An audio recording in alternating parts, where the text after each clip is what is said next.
Bendiciones al que no haya saludado. Hoy venimos a hablar de un tema profético que son los que más me gusta tocar. Todos los temas están buenos, pero a mí la profecía es lo que en particular me trajo a los pies de Cristo. Yo no sé si se lo dije a todos o si lo recuerdan, pero a mí me convirtió Apocalipsis 16:15, que dice: cuidado, o he aquí yo vengo como ladrón. Dichoso el que cuida y guarda sus vestiduras para que no ande desnudo y todos vean su vergüenza. Yo dije, ¿y esto? Para colmo viene hablando de otra cosa, de unos plagas que van a suceder, las copas de la ira de Dios. Ya es el final de todo lo que cuenta Apocalipsis, que por cierto es bastante perturbador y no muy fácil de entender. Pero esto corta un hilo narrativo, corta una serie de cosas que las Escrituras dicen que van a suceder, y aparece la voz de Cristo diciendo: cuidado, vengo como ladrón, dichoso el que cuida y guarda su espiritualidad, para que no esté sin la cobertura de la presencia de Dios, ¿no? La sangre de Cristo que nos lava de nuestra vergüenza, de nuestro pecado. Todo eso va a ser puesto de manifiesto si el día de mañana Cristo viene y nosotros no estábamos en santidad. Todos los que se queden en el rapto van a saber que no estábamos viviendo esa vida que nosotros decíamos vivir. Imagínate, yo no sabía nada de la Biblia, empecé a buscar gente que me orientara con eso, y bueno, di con una hermana que me invitó a la iglesia. En realidad yo me invité, le digo, cuando se reúnen los jóvenes, y me vine, qué sé yo, así fue una cosa que se da de manera loca, pero bueno, así fue como llegué a los pies de Dios. Para los que dicen que Apocalipsis no sirve para evangelizar, mentira del diablo. Sí sirve para evangelizar, por lo menos a mí me trajo a los pies de Cristo Apocalipsis. Ahora vamos a ver unas imágenes de unos personajes de la historia. ¿A este lo tienen? ¿Alguno sabe quién es? ¿Quién es? Karl Marx, fundador del comunismo. ¿Otro? ¿Ese quién es? Woody Allen, exacto, autor de tantas comedias psicológicas. A ver, esta, opa, la Bar Refaeli, supermodelo, pase. Este está medio chico, pero se puede poner agrandalo, la gente más grande por ahí sabe quién es. Julio Iglesias. El hijo de él es más famoso ahora, me parece, no sé, a ver. Este, José Néstor Peckerman. ¿Quién más? Este también lo tienen que tener, se retiró hace poquito. El rey David, ¿no? ¿Quién más? A este lo tienen algunos, los que están en la facultad. Sigmund Freud, muy bien, fundador del psicoanálisis. ¿Quién más? Bueno, ¿quién no conoce? Los nerds lo usan para tirar con los dardos, ¿viste? Albert Einstein. ¿Quién más? Cineasta famosísimo de Jurassic Park, La lista de Schindler y qué sé yo cuántas cosas más. Bueno, no importa. Siguiente. Pasa otro. También, ¿eh? Este sabe todas las respuestas, nadie sabe cómo. Gerardo Sofovich. No sabe pelear. La famosa escena del carnicero. Ahí. Bueno, todos estos personajes tienen una cosa en común. Son casi todos hombres. Iba a traer a Natalie Portman, pero por ahí no todos le conocen la cara. Son israelitas, son judíos, de acuerdo a la condición racial. Aunque no nacieron en el Estado de Israel, ninguno de ellos nació en el Estado de Israel moderno, pero sí son todos ellos judíos, y todos los que acabamos de ver viven en otras partes del mundo, no están en el territorio judío. Creo que Bar Refaeli sí vive en Israel. Pero también son esos personajes internacionales, como el pianista Daniel Barenboim, que hace poco estuvo también en Buenos Aires dando un concierto, con Marta Argerich, una pianista que también es judía. Sobre todo gente de la cultura.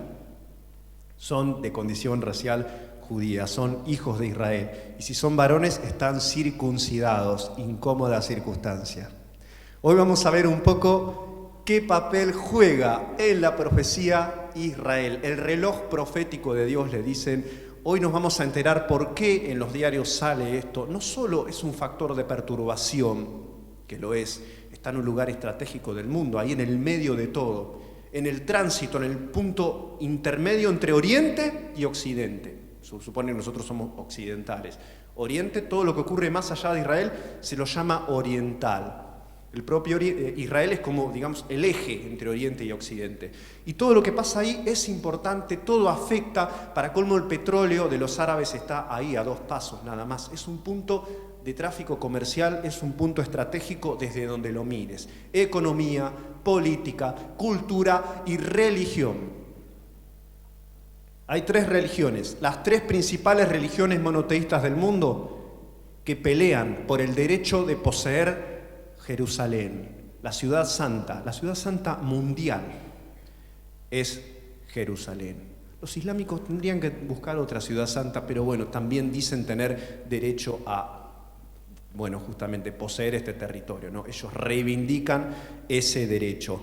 Y todos hablan de la perturbación de esta guerra que ya se llevó cerca de 2000 vidas, ya deben haber sido más, porque los palestinos lanzan cohetes hacia ciudades israelitas y los israelíes, que no son ningunos quedados y que tienen mejores armamentos, mucho mejores armamentos que nosotros, responden con esos bombardeos desde aviones que ocasionan muchas víctimas civiles, lo cual hace enojar a la gente, que tienen que ver los niños, que tienen que ver los hospitales, que tiene que ver la población civil que no está en guerra con Israel.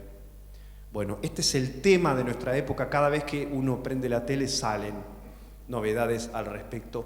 Y la gente es muy brava con Israel, porque cuando los sirios mataron 120.000, 150.000, ahora cerca de 200.000 personas, y ya está, hay guerra civil en Siria, nadie comenta nada. Pero Israel hace estas incursiones que, repito, yo no creo que estén bien. Y todo el mundo dice, pero Israel, siempre Israel está en todos los líos. Y el gran clamor es, ¿cuándo va a haber paz en esta región? ¿Cuándo el mundo va a estar asegurado contra el flagelo del terrorismo que generalmente es islámico, es árabe? Tiene que ver con los hijos de Ismael, no con los hijos de Isaac, que son los judíos, sino con los hijos de Ismael. Son los 2 hijos de Abraham. Los árabes son hijos de Ismael, del primer hijo que tuvo Abraham, y los judíos son hijos de Isaac. Ambos se pelean por el mismo territorio y son pueblos bravos, no son nenes de pecho, ninguno de los bandos son ningunos nenitos. Pero vamos a segunda de Tesalonicenses capítulo 2. Se acerca el rapto, chicos.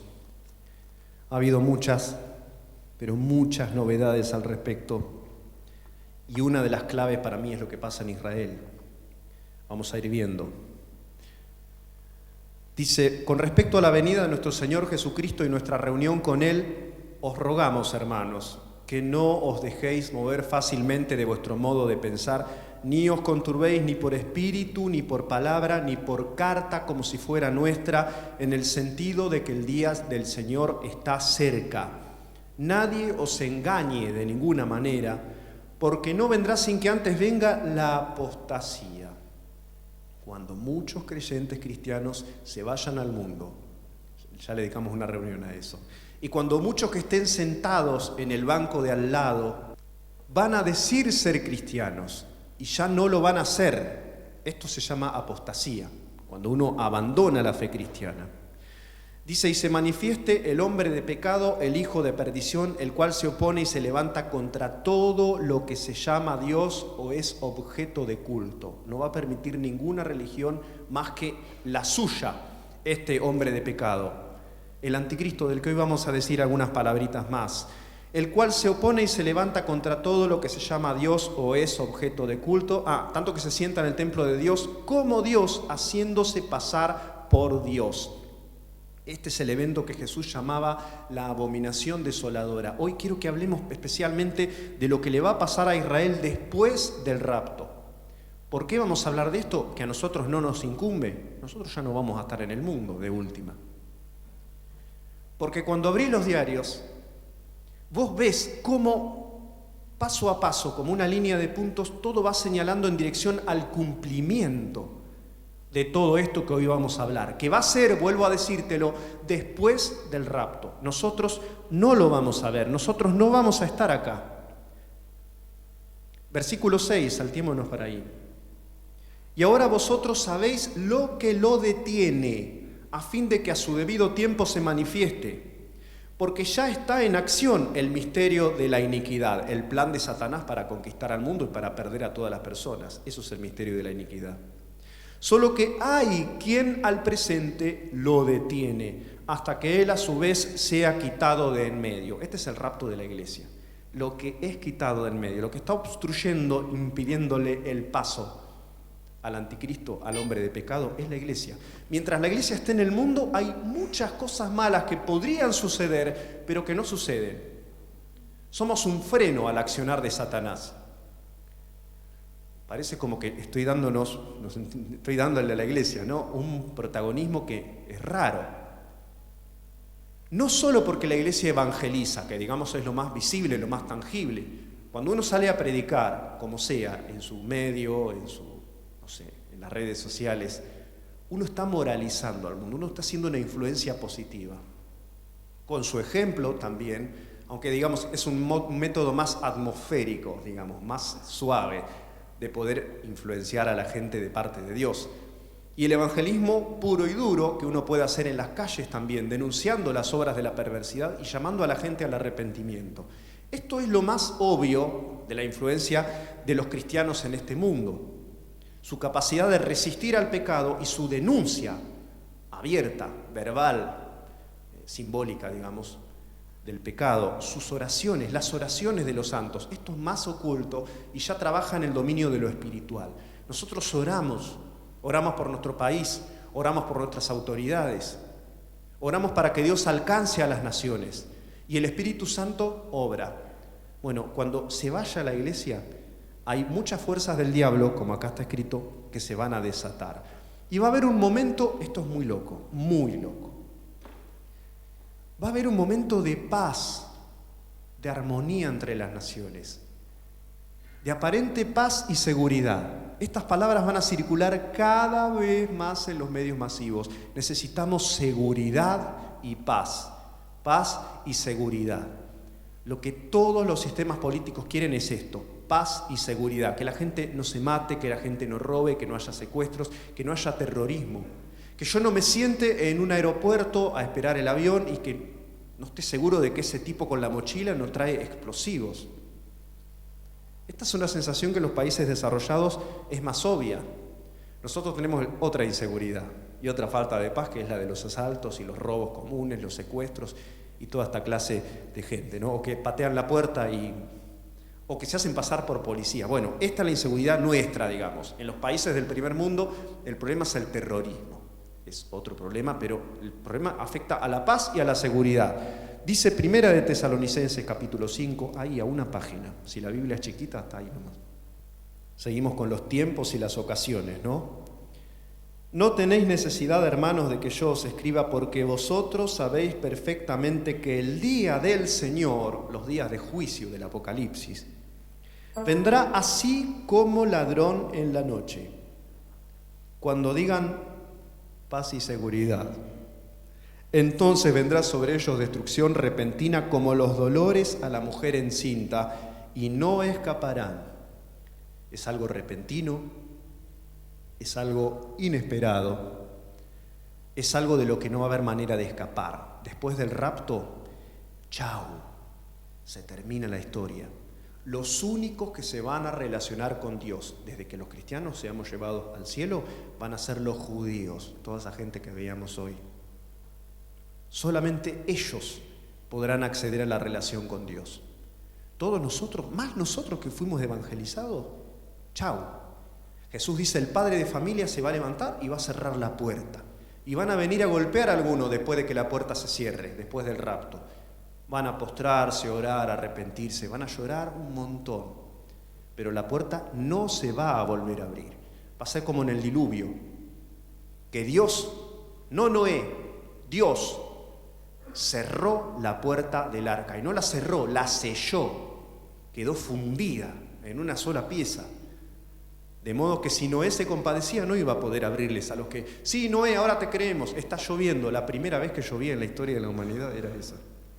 No le habían creído. Noé se la pasó 100 años predicando.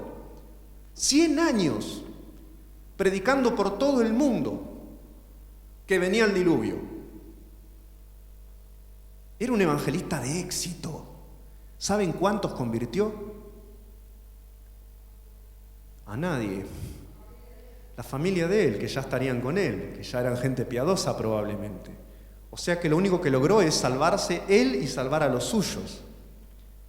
Pero todo el mundo, todo el mundo, toda la humanidad. ¿Cuántos serían? 100 millones de personas. Vamos a hacer números chiquitos, ¿no? Porque tampoco vamos a magnificar tanto. Pero, y solo se salvaron 8. Bueno, vamos otra vez a Israel, porque el tema de hoy es Israel. Israel solamente se va a relacionar con Dios después del rapto. Acordate, Mateo capítulo 23.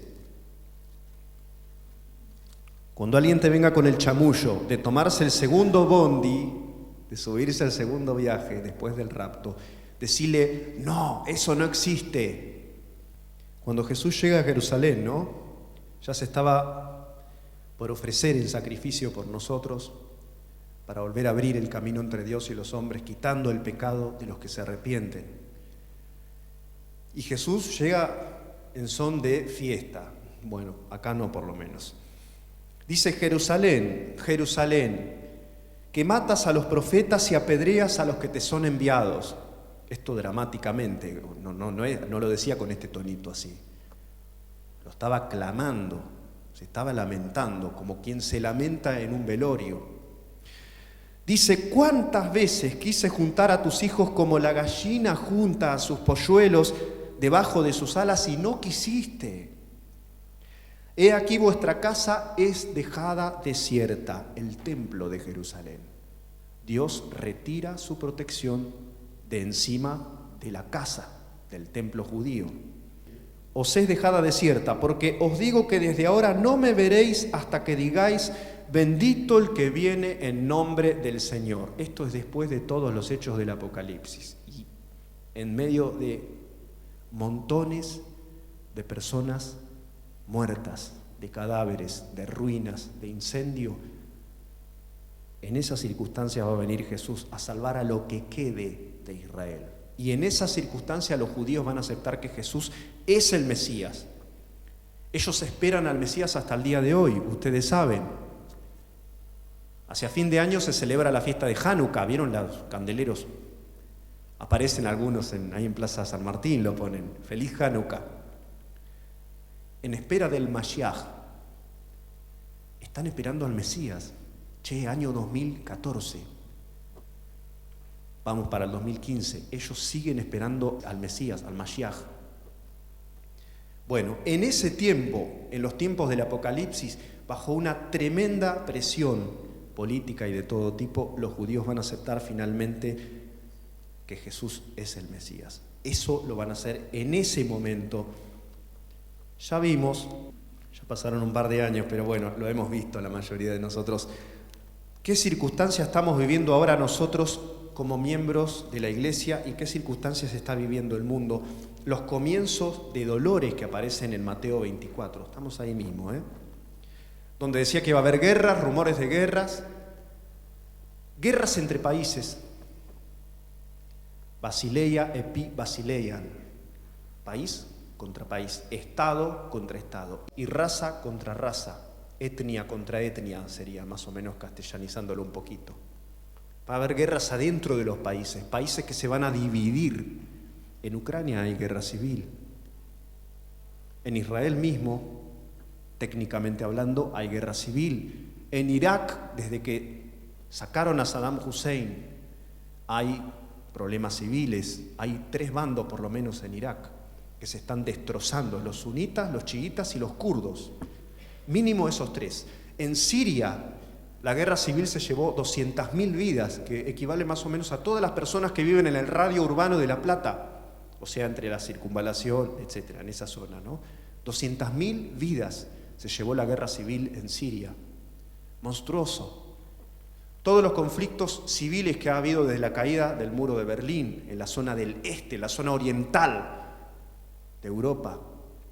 También son parte de esto que anticipaban las Escrituras que iba a ocurrir: disturbios entre países, disturbios adentro de los países, inestabilidad, pueblos que se van a levantar contra sus autoridades y que van a decir: no tenés derecho de mandarme. Y mucho de esto también, aunque muy suavemente, en forma de golpeteos de cacerolas y qué sé yo, también lo hemos visto en Latinoamérica en estos últimos meses. Bueno, Mateo capítulo 24 cuenta eso, cómo las cosas van a ir progresando hasta el rapto de la iglesia. Cuenta eso, Mateo 24, hasta el versículo 15. Fíjense, leamos el 14, el 13, 24, 13. Mas el que persevere hasta el fin, este será salvo.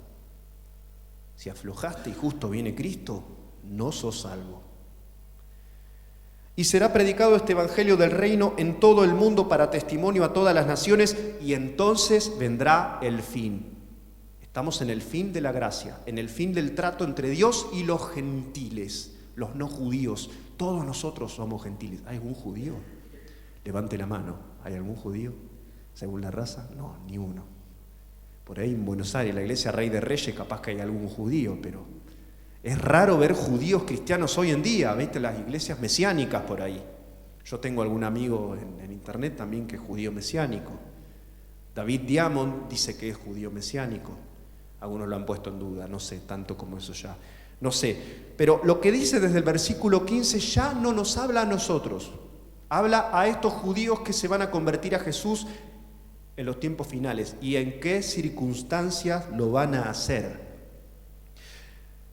Por tanto, cuando veáis en el lugar santo la abominación desoladora de la que habló el profeta Daniel, el que lee entienda.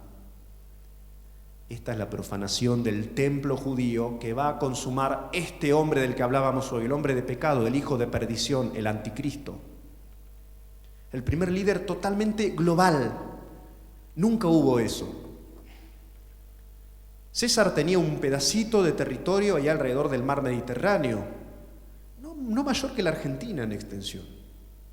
Ahí estaban España, Hispania, estaba Francia, las Galias, estaba Italia, que sigue llamando igual, estaba Grecia, que se sigue llamando más o menos igual. Asia era un pedacito de Turquía, era una provincia romana, por eso las 7 iglesias de Asia, un cachito de Turquía que se asoma hacia el mar Egeo. Todas esas eran las provincias. Germania, que ahora la conocemos como Alemania, Helvetia, que es Suiza actualmente. Esos territorios chiquitos, más chicos que la Argentina, eran el imperio del César, del gran César, dominador del mundo. No era dominador del mundo. Ni siquiera sabían de la existencia de China, de Oriente, ni hablemos de América, que fue descubierta por Cristóbal Colón, descubierta para Occidente, descubierta para Europa. Entonces, el primer gobierno global va a ser encabezado por este personaje que va a profanar el templo de Jerusalén. ¿Qué templo? No lo hay. La Biblia anticipa proféticamente que va a haber un templo. Vamos a ver cómo y en dónde. Ya lo da a entender Pablo cuando dice: cuando vean donde no debe estar, en el lugar santo, la abominación desoladora, dice Jesús. Y Pablo dice que se va a sentar en el templo de Dios como Dios, haciéndose pasar por Dios. Es este mismo hecho, la profanación del templo judío, porque el anticristo va a poner su imagen, lo va a representar a él. Ya está el espíritu del anticristo. ¿Vieron esa gente que son ególatras? Ya está. Y eso vende mucho más. El ególatra vende mucho más. Vende desodorantes, vende perfumes, vende líneas aéreas y vende máquinas para hacer ejercicio con los músculos faciales. ¿Lo vieron? Ese espíritu mismo tiene que ver con esto. El anticristo va a decir: yo soy Dios, adórenme. Y no solo eso, va a decir: prohibido adorar a otro que no sea a mi persona. Qué autoestima, ¿no? Ustedes van a ver, en todos lados les van a decir la autoestima, la autoestima, la autoestima. Tengan autoestima, defiéndanse, quiéranse a sí mismos. Y los demás, bueno, que se cuiden ellos solos. Ayudarte a que te ayudes, ayudarte a vos mismo. Todas estas son consignas que andan circulando muchísimo en nuestra cultura, y es triste decirlo, pero muchas iglesias también. El espíritu del anticristo está suelto. Entonces, los que estén en Judea, miren esto, por favor. Los que creen que después del rapto los cristianos vamos a estar en el mundo, miren, versículo 16. Los que estén en Judea huyan a los montes, el que esté en la azotea no descienda para tomar algo de su casa, el que esté en el campo no vuelva atrás para tomar su capa, mas ay de las que estén encintas y de las que críen en aquellos días. Orad pues para que vuestra huida no sea en invierno, es difícil huir en invierno, tenés que llevar abrigos, ni en día de reposo. ¿Cuántos guardan el sábado, el Shabbat, como día de reposo? ¿Hay alguien que lo guarde? No. Los judíos, esto no sé si lo conté, pero está buenísimo. Los judíos a las 7 de la tarde del viernes dejan de existir prácticamente. No prenden ni apagan, los judíos ortodoxos digo, no los judíos liberales como todos estos que veíamos hoy acá. Muchos de los cuales eran ateos, además, para colmo. No, los judíos ortodoxos que creen en la Biblia, que siguen leyendo las Escrituras, que tratan de vivirla al dedillo, versículo por versículo. A las 7 de la tarde del viernes no se prende y se apaga una luz.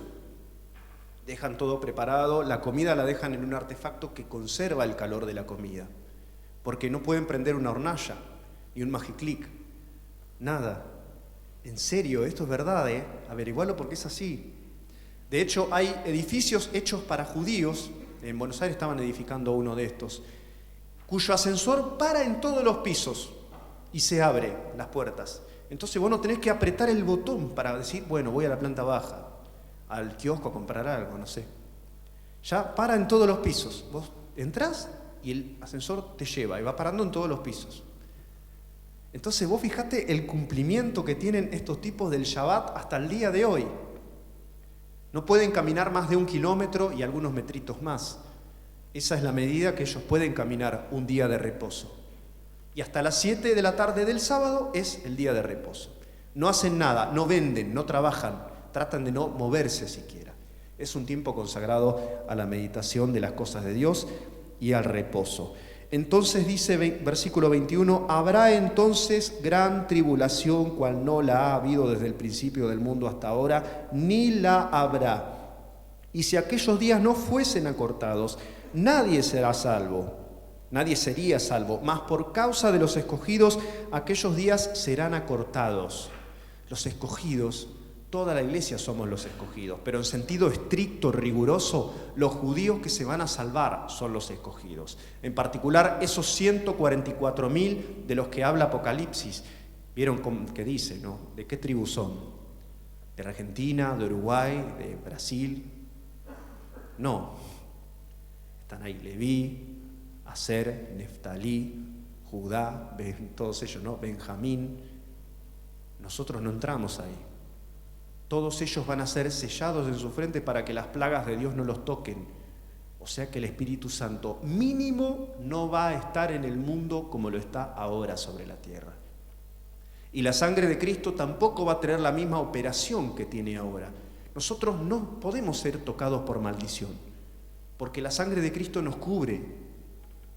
Digamos, si viene el exterminador, para usar la palabra de las plagas de Egipto, no entra a nuestra casa, porque está ahí la presencia de Dios cubriéndonos.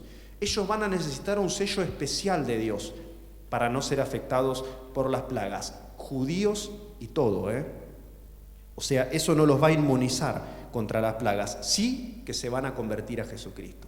Ellos van a ser judíos convertidos a Jesús. Van a creer que Jesús es el Mesías, que murió en la cruz, que resucitó al tercer día y todo eso que nos hace salvos también a nosotros.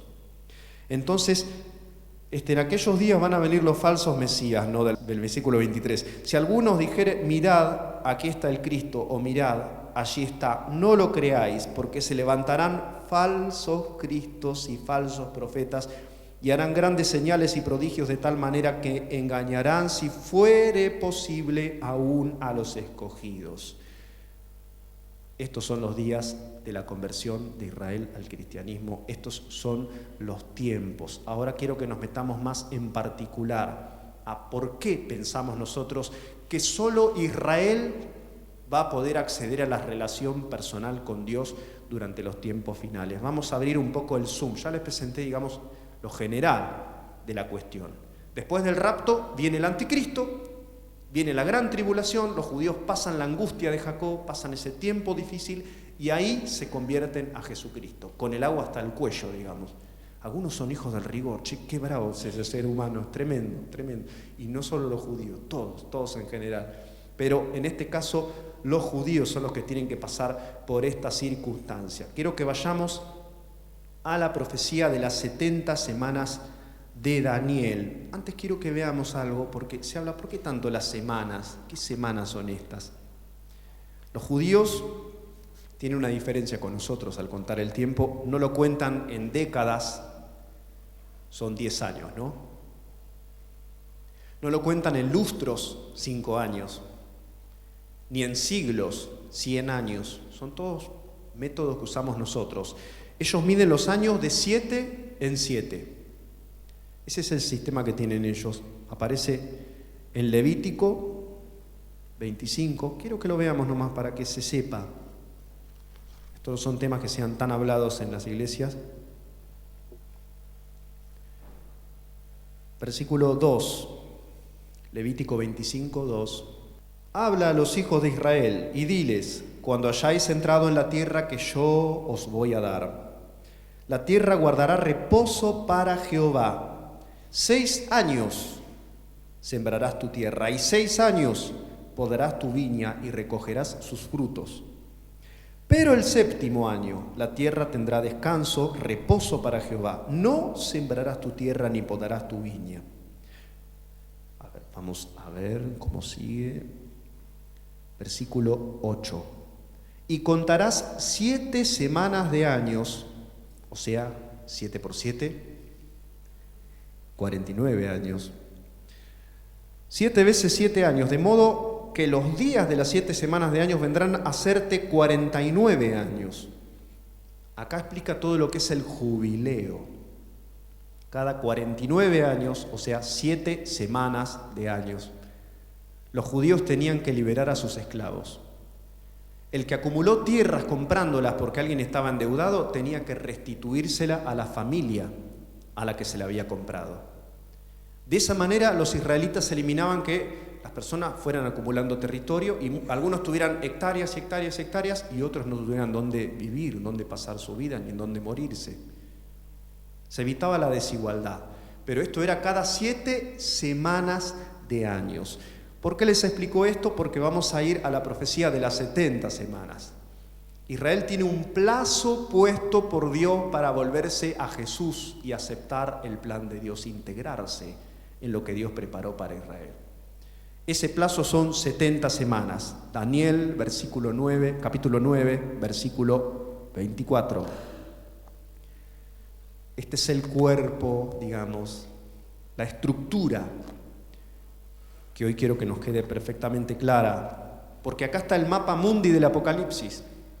Si no entendés esto, no entendés Apocalipsis. Viceversa. Si no conoces Apocalipsis, tampoco se entiende mucho Daniel. Son, digamos, textos paralelos. Hay como una simbiosis, de tal forma que tenés que entender los dos textos y entender que están correlacionados y que fueron elaborados por el mismo autor. ¡Guau! Saber estas cosas es de poca gente. Si los diplomáticos supieran todo lo que está por pasar del mundo entero, quizás tomarían otras decisiones, habría otras alianzas entre los países. No habría países posicionándose contra Israel y repudiando, diciendo que el Estado de Israel no tiene que existir, porque sabrían que la mano de Dios va a sostener hasta el último tiempo a Israel. Es bravo meterse con Israel. Cuando un líder de Estado dijo, maldito seas Estado de Israel, no le fue muy bien.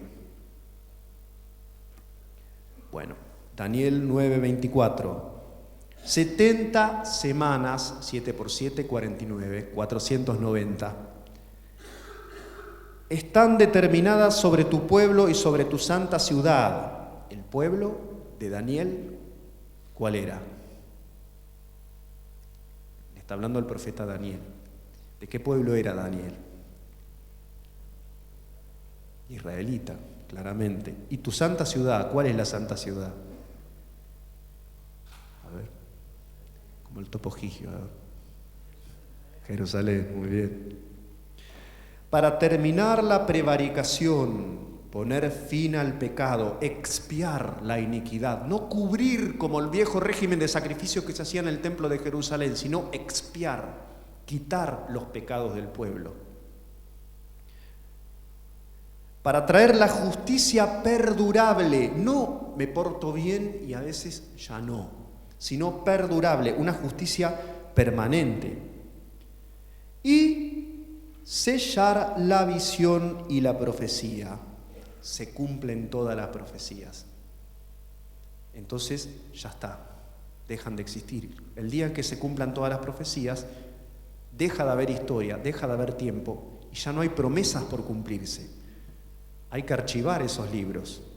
Va a haber un tiempo en el que todo lo que nosotros ahora vemos en fragmentos, como si fuera un bosquejo, va a estar totalmente de manifiesto ante nosotros. Como si, era así la cosa. Porque va a ser una obviedad para todo el mundo. Todo esto que nosotros nos estamos asomando es como si fuera mirando por la mirilla, ¿no?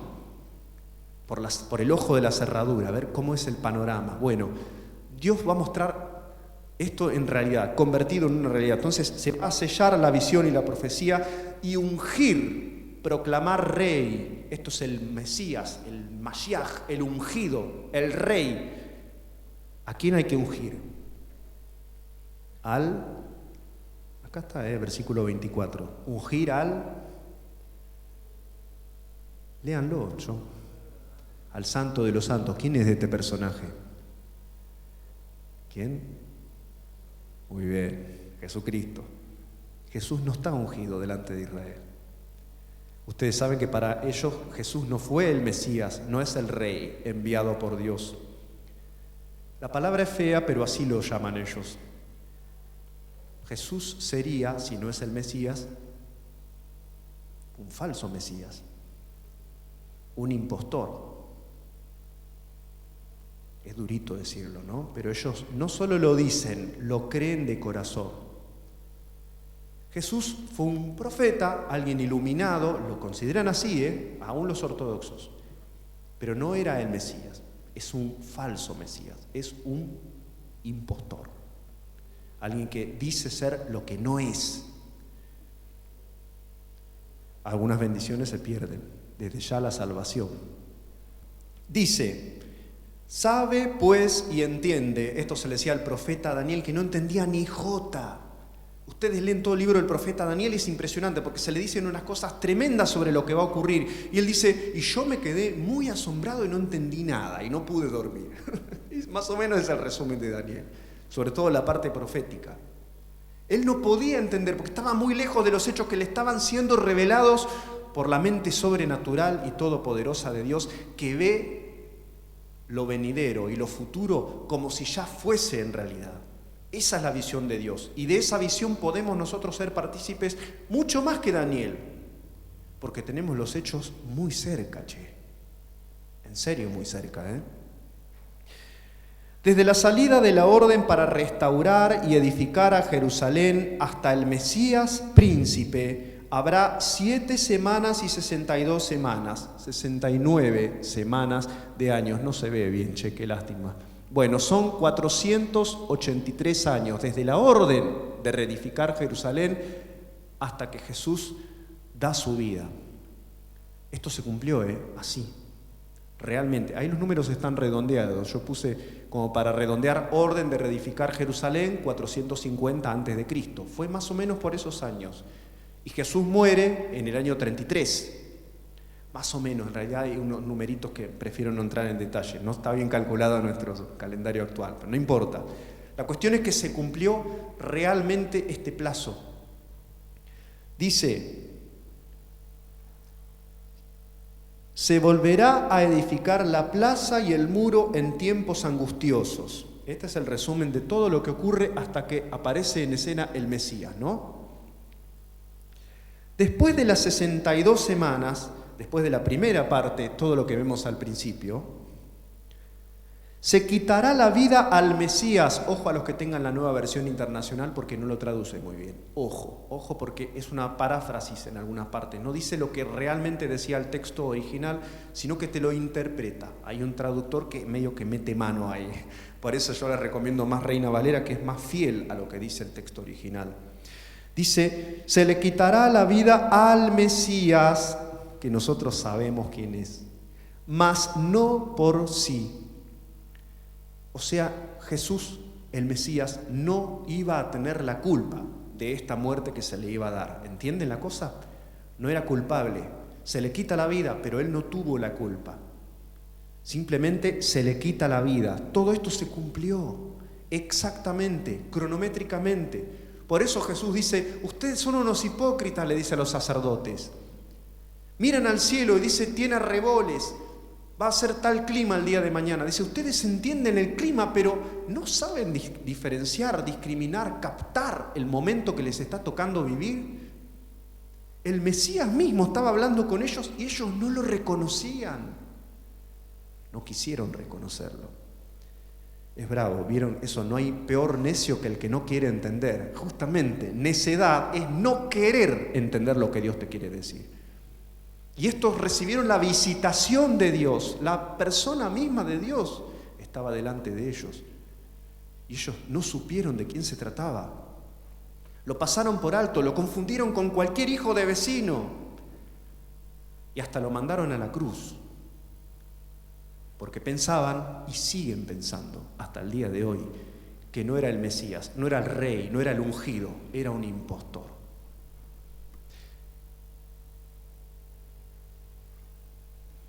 Seguimos. Y el pueblo de un príncipe que ha de venir destruirá la ciudad y el santuario. Esto ocurrió apenas después de la muerte de Jesucristo. Si se alcanzara a leer, ¿no? Vieron que dice, el Mesías es asesinado y un poquito más a la derecha, destrucción de Jerusalén por Roma. Escuchen esto, porque esta es la clave. El pueblo de un príncipe que ha de venir.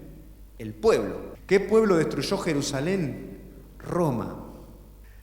Entonces, el pueblo de un príncipe que ha de venir, el pueblo romano, destruye la ciudad y los lugares santos, ¿no? La ciudad y el santuario, destruye el templo. Jesús dijo, todo esto que ven acá, el templo de Dios, el templo de Jerusalén, esta maravilla del mundo antiguo, no va a quedar ni piedra sobre piedra. ¿Dónde lloran los judíos todos los años? Los ortodoxos sobre todo. Un lugarcito donde depositan plegarias, todo. El muro de los lamentos era la base del templo de Jerusalén, o sea, el nivel cero.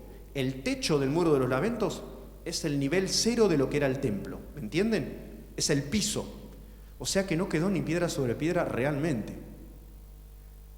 Está en el nivel bajo cero el muro de los lamentos. Ahí es donde los judíos van a lamentarse. ¿Y por qué visten de negro los judíos hasta el día de hoy? Los judíos ortodoxos, en el 11 sobre todo. Ahí está, muy bien, están de duelo. Son un pueblo que viste luto, porque no tenemos templo para relacionarnos con nuestro Dios. Hace ya casi 2000 años que son un pueblo sin templo. Burdamente decía un periodista en los últimos meses que el templo era una especie de teléfono entre Dios y los hombres. Y más o menos era así, porque ahí se ejercía el régimen de sacrificios de animales, ¿no? Carneros, vacas, palomas, también ofrendas de vegetales, tortas hechas con aceite y demás. Todo eso no se puede hacer porque no hay templo. Los judíos no pueden reconciliarse con Dios, no pueden derramar sangre de animales en ofrenda a Dios, porque no hay templo. Sigue sin haber un templo. Y su fin, el fin de este pueblo, será con inundación y hasta el fin de la guerra durarán las devastaciones. Ya nos estamos asomando al Apocalipsis. Y por otra semana, ahí tenemos la segunda parte del esquema, lo que está, digamos, más para el lado de la derecha. Y por otra semana, este príncipe que ha de venir, el hombre de pecado, el inicuo, el anticristo, confirmará el pacto con muchos por 7 años. Solamente 7 años van a transcurrir en los hechos del fin, en los hechos del Apocalipsis. Esos 7 años ya vimos que empiezan con un hecho muy especial, el rapto de la iglesia. Cuando la iglesia se va, entra en escena este personaje, el inicuo, el hombre de pecado, el hijo de perdición, que acá se le da otro nombre distinto. Dice, a la mitad de la semana hará cesar el sacrificio y la ofrenda. Ya podés poner el siguiente esquema que amplía un poco lo que venimos diciendo. Bueno, esto es el detalle de la última parte que veíamos. Todo lo que parece que va a ocurrir a la izquierda, principio de dolores, ya lo vimos rapidito hoy, ¿no? Porque hoy quiero concentrarme en lo que le va a pasar a Israel después del rapto. Va a haber 3 años y medio donde va a estar todo bien, paz y seguridad. Es el tiempo de prédica de los 2 testigos. No va a haber nadie para predicarle a Israel, si los cristianos no fuimos. Entonces, ¿Dios qué va a hacer? Va a levantar a 2 profetas especiales con su poder. Van a ser ministerios parecidos, algunos dicen que van a ser las mismas personas, de Moisés y Elías. Porque dice que van a convertir el mar en sangre. Esto es como hizo Moisés. Dice que bajará fuego del cielo y consumirá a sus enemigos. Y dice que cerrarán el cielo para que no llueva durante todos los días de su ministerio. ¿Se acuerdan cuánto duró la sequía del profeta Elías? Casualmente, 3 años y medio duró la sequía del profeta Elías. Entonces son claramente estos 2 personajes, Moisés y Elías. No sé si van a ser las personas de Moisés y Elías que van a volver a la tierra, como se dice, pero por lo menos es claro que son los mismos tipos proféticos, con un poder sobrenatural extraordinario de parte de Dios, para hacer milagros y señales y demostrar que este Dios no es un Dios que se queda en palabras, sino que es un Dios de poder. Así que va a estar todo aparentemente muy bien en el mundo. Salvo que estos 2 profetas van a decir, viene el juicio de Dios. Vienen días de juicio.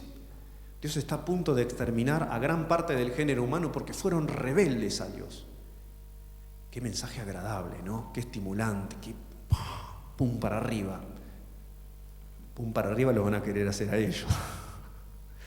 Los van a matar, los van a exponer. Bueno, todo lo que ya sabemos que va a pasar. A la mitad de la semana, este príncipe perverso levantado por Satanás después del rapto de la iglesia hará cesar el sacrificio y la ofrenda, la famosa abominación desoladora. Los judíos van a empezar a sacrificar de nuevo a Dios, como lo hacían antes. Esto es muy loco. Esto lo deja clarísimo Apocalipsis capítulo 11. Apocalipsis fue escrito después de la destrucción del templo del que hablaba Jesús. Ya se había roto. O sea que lo que Apocalipsis hace es decir, va a haber otro templo. Ojo, va a haber un tercer templo. El tercer templo de Jerusalén que los judíos están haciendo una activa campaña para reedificar en nuestros días. Saben que hay en el medio un problema, ¿no? Donde debería estar el templo. Es como una especie de bocha así de oro muy grande, como unos 30 metros, que se llama Domo de la Roca. Eso está justo en el territorio donde debería estar el templo, un poquito inclinado. Así que hay como 2 maneras de entender la cosa. Una, que los judíos van a derrumbar este monumento sagrado de los islámicos, para todos los islámicos. Es un lugar sagrado, un lugar de peregrinación. El Domo de la Roca. ¡Qué lío si llegan a tocar eso! Otros opinan que va a haber un arreglo, un pacto, que se va a negociar la cosa y que los judíos van a construir el templo pegadito, al lado del Domo de la Roca. Son las 2 posiciones. La primera es catastrofista, es terrible. La segunda más, digamos, continuista, más suave, más diplomática. Puede ser, porque todo pinta a que va a tener una salida diplomática todo esto. Así que ya saben, cuando ven que hay lío en Oriente Medio, Israel se está preparando para esto. Traten de ver qué busca Israel. Pueden querer diezmar a los palestinos, que sean cada vez menos, forzar a que se muden a otras partes, y preparar el escenario para poder tirar abajo el domo de la roca y reedificar el templo, el tercer templo de Jerusalén. Entonces, todos estos plazos que dice Daniel se tienen que cumplir. Son los plazos puestos por Dios para que Israel se convierta a Él. Y esto va a ocurrir en los 7 años finales, los 7 años del Apocalipsis. Como vemos divididos en 2 mitades. Nosotros ya estamos, ya nos fuimos. El rapto de la iglesia, ¡pum! Si esto lo vemos, lo vamos a ver desde arriba. Mientras ellos pasen todo esto, nosotros estamos arriba en la presencia de Dios en las bodas del Cordero. Hoy algunos no vinieron porque están en unas bodas que no son las del Cordero, ¿no? Bueno, en esas bodas vamos a estar todos invitados como cristianos. No va a faltar ni uno. Todos los cristianos van a estar en la presencia de Dios y acá abajo van a estar lidiando con todos estos asuntos en un panorama que se va a ir poniendo cada vez más y más oscuro. Obviamente no voy a entrar en el detalle de lo que va a ocurrir en los últimos 3 años y medio antes de que Jesús venga y juzgue a las naciones. La situación actual de Israel es entonces algo que tiene que sernos bastante claro a nosotros como cristianos y poder orientar a la gente que no cree desde lo que dice la profecía es un golazo, más a los que van a la facultad y se relacionan con gente que se interesa por la política. Hay gente que no, que va cuando lee el diario lee el coso deportivo y chao. Pero hay gente que tiene inquietudes, que quiere saber por qué es esto. Y que a lo sumo dicen, degenerado, estos judíos matan gente allá, matan chicos, bombardean hospitales. Y no saben toda la tramoya que hay allá. Actualmente hay 6 millones de judíos viviendo en Israel. 6 millones, es un montón. Porque Israel es muy chico. Este país tan importante, la niña de los ojos de Dios, es chiquito, es muy poco, tiene muy poca extensión. Y hay 6 millones de judíos y 2 millones de palestinos más o menos. Y están ahí dentro, ¿no? Como unos vecinos incómodos que se tiran cohetes y se bombardean. ¡Guau! Me dijeron que los vecinos les brava la convivencia. Bueno, estos son más bravos todavía. Estas guerras que está viendo ahora, para ellos son algo cotidiano, están casi acostumbrados a la guerra.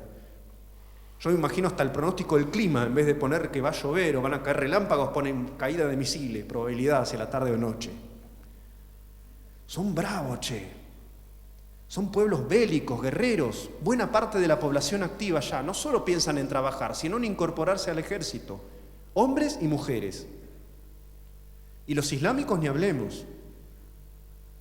Hasta algunos se ha comprometido a criar una nación de hombres bomba. Ellos están dispuestos a todo, están recontrajugadísimos, porque son pueblos violentos, pueblos bravos. Nada que ver con lo que se puede llegar a vivir acá en cuanto a conflictos. Allá cuando hay conflictos, hay en serio. Y se lamentan un rato si les fallece un familiar y siguen guerreando. Son así. Es una situación brava. Vamos a ver cómo es el mapa de Israel actualmente. Bueno, acá tenemos en la primera imagen, ven ustedes los países que están en verde. El verde es el color favorito de los islámicos. Es como el color insignia de ellos. Fíjense ustedes, todos los países que están en verde, abajo a la derecha está Indonesia, Malasia. Todos esos son países, Bangladesh, ahí al lado de la India, entre la China y la India estaba Bangladesh. Todos esos son países que están bajo la órbita del Islam. De hecho, arreglan sus leyes, sus códigos legales, sus códigos civiles, todo lo demás, para que coincida con lo que manda el Islam en el Corán. Sería como si las naciones sujetas a la órbita judeo-cristiana aplicaran la lapidación a las hechiceras, a los adúlteros, a los homosexuales, a los que blasfeman del nombre de Dios o a los que insultan o le levantan la mano a sus padres. Todo esto está escrito en la Biblia, ustedes lo saben, yo creo que lo saben.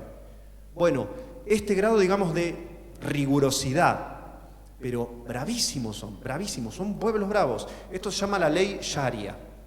Muchos de esos países, como Nigeria, ahora están matando cristianos como locos, en enormes cantidades. En Siria está allá arriba de Irak. ¿Ven más o menos dónde está la manchita roja, que es Israel, chiquitita? Bueno, eso es Israel. Bueno, un poquito hacia arriba, a la derecha, está Siria, que donde se están matando cristianos como locos, también en Irak, que está un poquito más hacia abajo a la derecha, están siendo objeto de persecución por un grupo que se llama ISIS. Los cristianos que están allá, sobre todo en países que son de la órbita islámica, los países pintados de verde, pero no es verde esperanza, créanme que no lo es. Bueno, esto es para que todos tengan una noción de lo que es Israel, una islita sostenida por la mano de Dios y por ingentes fuerzas militares y el respaldo todavía de los Estados Unidos y el Pentágono. Siguiente mapa. Este es el territorio de Israel, el que está en violeta, ¿no? En amarillo están los territorios que están en manos de los palestinos. Los 6 millones de judíos están en la zona, sobre todo, violeta.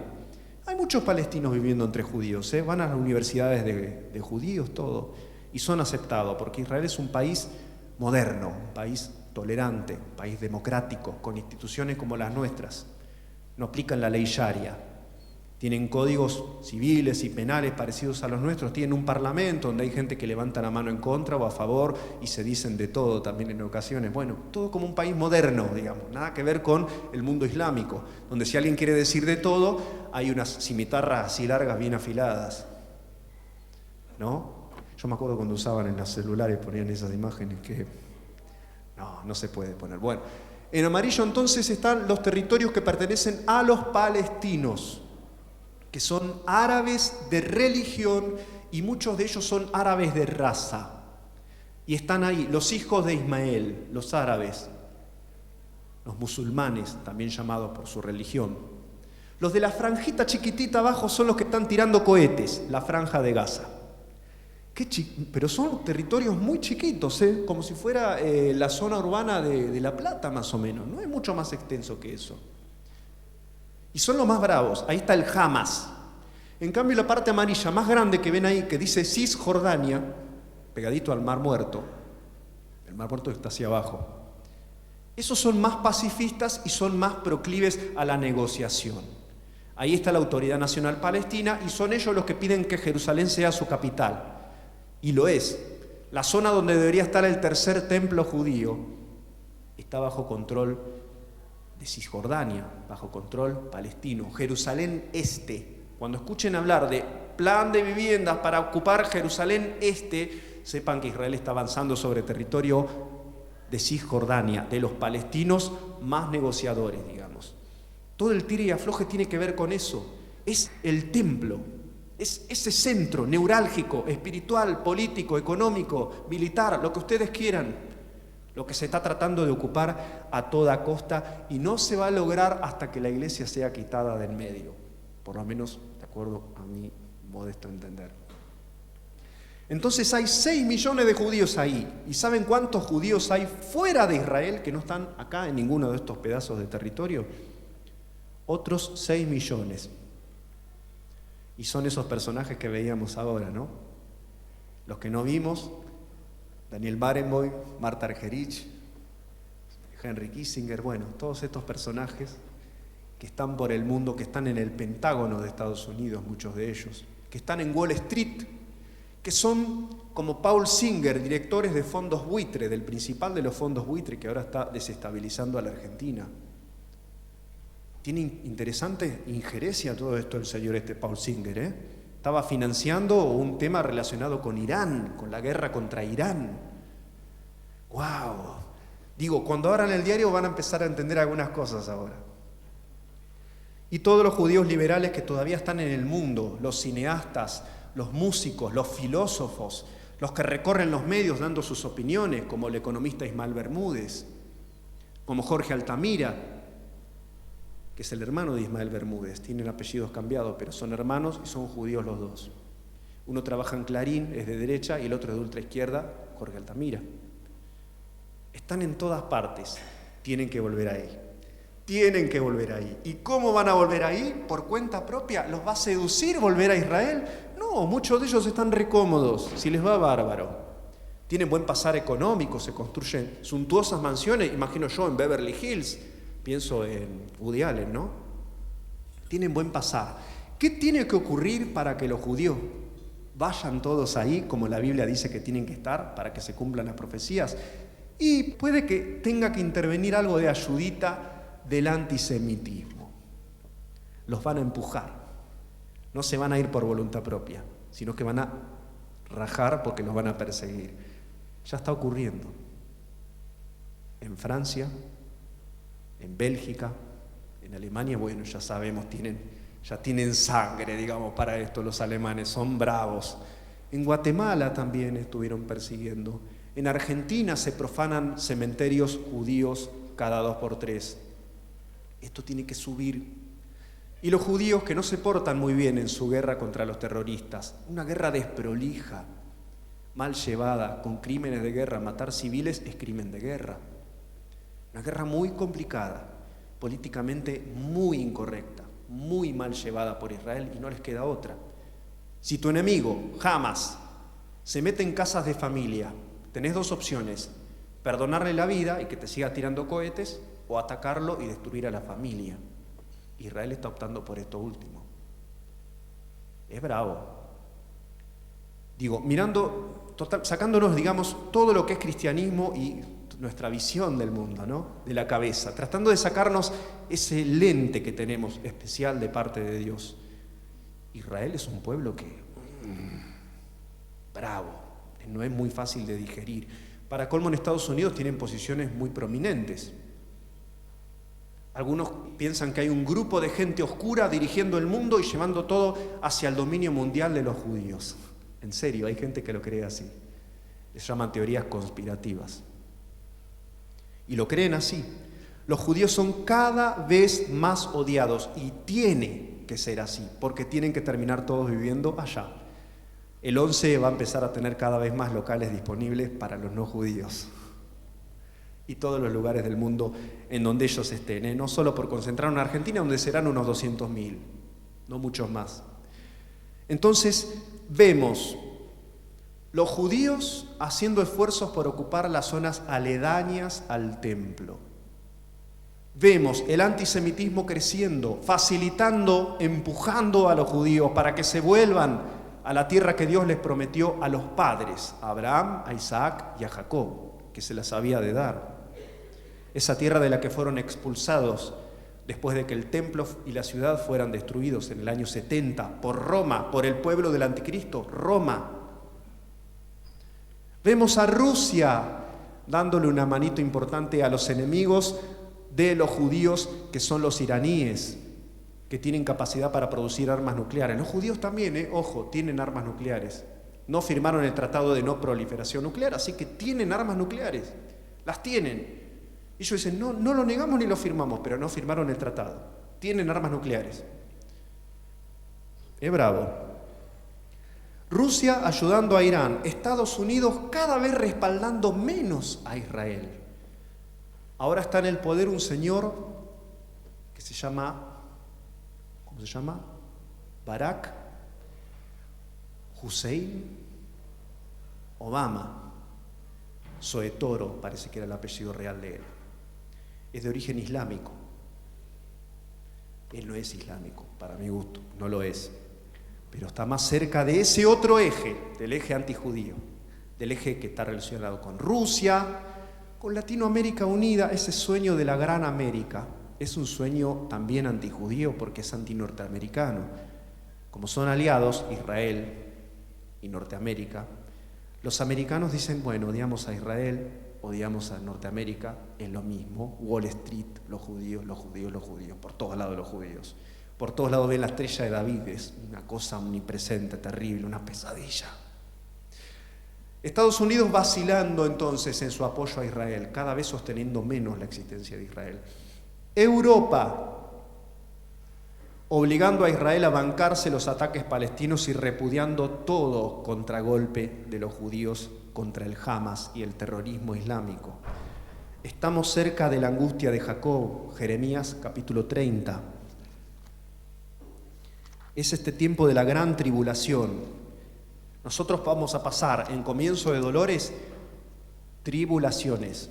La iglesia no la va a pasar fácil en los tiempos antes del rapto. Los judíos van a pasar la gran tribulación. La tribulación, la grande, dice el texto en griego, el texto original de la Biblia.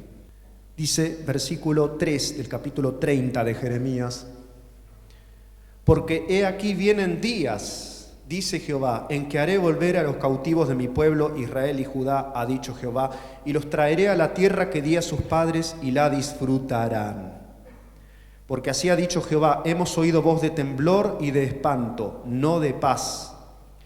Inquirid ahora y mirad si el varón da a luz, porque he visto que todo hombre tenía las manos sobre sus lomos como mujer de parto, y se han vuelto pálidos todos los rostros. ¡Ah, cuán grande es aquel día! Tanto que no hay otro semejante a él. Tiempo de angustia para Jacob, tiempo de angustia para Israel, pero de ella será librado. Este es más o menos el resumen de lo que va a ocurrir en aquellos días. Vamos a Zacarías 14 para asomarnos al final de los 7 años del Apocalipsis y veamos cómo y en qué circunstancias va a ser librado Israel. Dice: he aquí el día de Jehová viene, y en medio de ti serán repartidos tus despojos, porque yo reuniré a todas las naciones para combatir contra Jerusalén. Acá viene el anticristo galopando su caballo blanco y todos sus seguidores, prácticamente todo el mundo. Y la ciudad será tomada y serán saqueadas las casas y violadas las mujeres, y la mitad de la ciudad irá en cautiverio, mas el resto del pueblo no será cortado de la ciudad. Después saldrá Jehová y peleará con aquellas naciones como peleó en el día de la batalla. Y se afirmarán sus pies en aquel día sobre el monte de los olivos que está enfrente de Jerusalén al oriente, y el monte de los olivos se partirá por en medio hacia el oriente y hacia el occidente, haciendo un valle muy grande. Fíjense que ya empieza la transformación cósmica del mundo, ¿no? Se está preparando la tierra post-Armagedón, post-Apocalipsis, los días del milenio empiezan acá. Entonces todo el mundo se va a reformar, no van a existir más las montañas, ni una sola montaña va a quedar. Así que si a alguno le gusta hacer turismo en montañas, hágalo ahora, o montañismo, esas cosas, no va a existir. El único monte que va a haber va a ser uno, Jerusalén, haciendo un valle muy grande. La mitad del monte se apartará hacia el norte y la otra mitad hacia el sur. Vamos a la segunda parte del versículo 5. Y vendrá Jehová mi Dios, y con él todos los santos. Este es el famoso día en que los santos marcharán. Después del rapto venimos con Cristo. Venimos y aterrizamos sobre Jerusalén para reinar un mundo que va a ser transformado, trastornado, cambiado, modificado de acuerdo al proyecto que Dios va a tener para ese nuevo periodo de la historia, el milenio de Dios. Acontecerá en ese día que no habrá luz clara ni oscura. Será un día el cual es conocido de Jehová, que no será ni día ni noche, pero sucederá que al caer la tarde habrá luz, cuando el sol se ponga negro como con un velo, la luna esté roja como si estuviera ensangrentada. Ese es el día que está profetizando acá. Vamos a Mateo 24, volvamos porque van a ver que habla de lo mismo. Estos son los últimos días de los 7 años de Apocalipsis. Ahora sí estamos de nuevo en la tierra, pero porque volvimos con Jesús. Acá habla de Jehová, Jesús es el mismo Dios hecho hombre. Así que está hablando del retorno de Jesús, que va a posar sus pies sobre el monte de los olivos. Mateo 24, 29. E inmediatamente después de la tribulación de aquellos días, el sol se oscurecerá y la luna no dará su resplandor, y las estrellas caerán del cielo, y las potencias de los cielos serán conmovidas. No solo la tierra va a ser transformada, dejando de existir todos los montes, y todas las islas van a desaparecer, dice Apocalipsis. Así que también al que le gusten las islas, visítelas ahora, porque después no va a haber más islas. Bueno, Inglaterra tampoco, es una isla Inglaterra. Las Malvinas, están peleándose ahí por las Malvinas, murió mucha gente, murieron como 1000 personas por las Malvinas. No van a existir más. La isla Paulino, la isla, qué sé yo, nada más. Ni la isla Martín García, que mide 3 kilómetros, nada de eso va a existir. Las potencias de los cielos serán conmovidas. Entonces aparecerá la señal del Hijo del Hombre en el cielo, y entonces lamentarán todas las tribus de la tierra, y verán al Hijo del Hombre viniendo sobre las nubes del cielo con poder y gran gloria. y enviará a sus ángeles con gran voz de trompeta y juntarán a sus escogidos, a estos judíos que van a morir durante los 7 años finales. Tienen que resucitar. Entonces los juntarán a estos escogidos de los 4 vientos, de un extremo del cielo al otro. Y una advertencia final: de la higuera aprended la parábola. Cuando ya su rama está tierna y brotan las hojas, sabéis que el verano está cerca. Así también vosotros, cuando veáis todas estas cosas, conoced que está cerca a las puertas, muy cerca. De cierto os digo que no pasará esta generación hasta que todo esto acontezca. Desde el comienzo de dolores hasta que Jesús viene para instalar el milenio, su reino sobre la tierra, no va a pasar más que unos pocos años. Toda la misma generación que empezó a vivir esos hechos los va a presenciar al final. Así que van a ser, como decimos, 7 años, sumándole el comienzo de dolores, algunos más. Yo pienso que con todo esto que ha ocurrido en el sudeste asiático en 2004, en Japón hace algunos años, en Chile, en Haití, un terremoto que fue devastador, que fue terrible, más algunas cosas que se están empezando a dar, persecuciones a los cristianos, como decimos, en distintas partes del mundo. Tal vez nosotros también suframos algunas dificultades si queremos salir a predicar. Yo siempre jorobo un poco a mis conocidos, digo, salgan ahora que se puede, ahora es fácil, ahora podés predicar. No hay un edicto, no hay una ley, no hay un decreto que a vos te quite la posibilidad de predicar en las calles o en la vía pública. En el futuro sí lo va a haber. No te quepan dudas.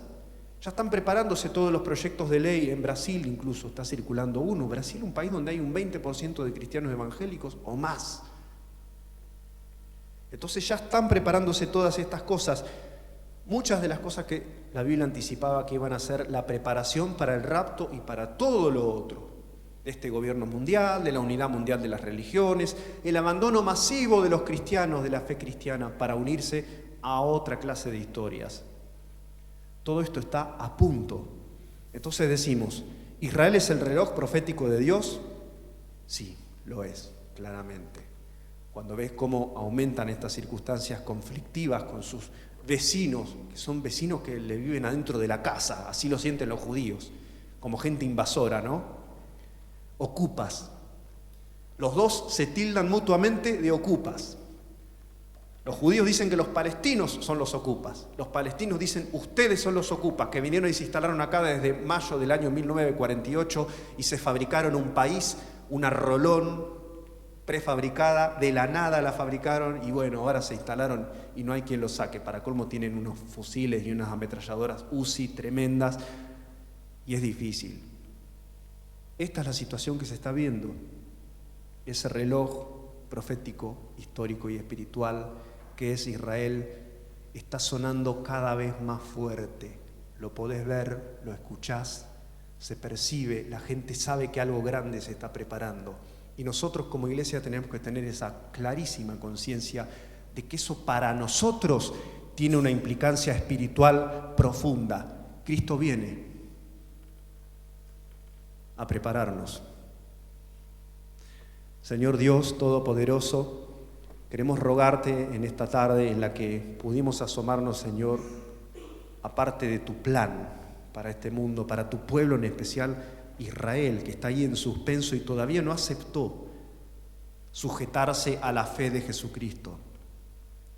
Lo van a hacer en unas circunstancias dramáticas y terribles, muriendo la gran mayoría de ellos, Dios. Pero así lo harán, Dios. Muchos de ellos heroicamente darán sus vidas por creer en Jesús y por sostener la fe de Jesucristo. Nosotros, Señor, que somos parte de tu pueblo, que fuimos injertados en ese tronco que es israelita. Nosotros como cristianos, como judíos del alma, digamos, como judíos espirituales, te queremos dar las gracias por lo dulces que son las circunstancias en las que nos tocó vivir la fe de Jesucristo. Señor, te adoramos, te damos las gracias, Dios, por poder vivirte, por poder testificarte sin perturbaciones exteriores. Tenemos una batalla cotidiana contra nuestras debilidades y desafíos personales, pero por el momento no hay agentes exteriores amenazándonos si sostenemos la fe de Jesús. Señor, gracias por hacernos partícipes espirituales y mentales, conceptuales, de estas cosas que están por suceder en el mundo. Porque tu plan es perfecto, tu misericordia es eterna, tu plan de salvación está disponible hoy para todos nosotros, cuando nos queramos integrar a Él. Te damos gracias por Jesús, Dios. Gracias por esos hombres también heroicos, arrojados y valientes, que en otro tiempo escribieron tu palabra, Dios, y la hicieron circular hasta nosotros, arriesgándose el pellejo muchos de ellos, Dios, porque en esos tiempos estaba prohibido. Muchas gracias por todos ellos, Dios.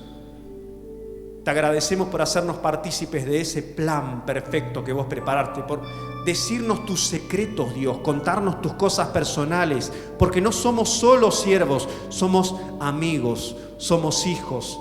Podemos escuchar tu corazón y saber lo que tenés pensado hacer, incluso en el mundo exterior a nosotros. Especialmente, Dios, queremos como iglesia elevar una oración especial por la suerte de tu pueblo Israel.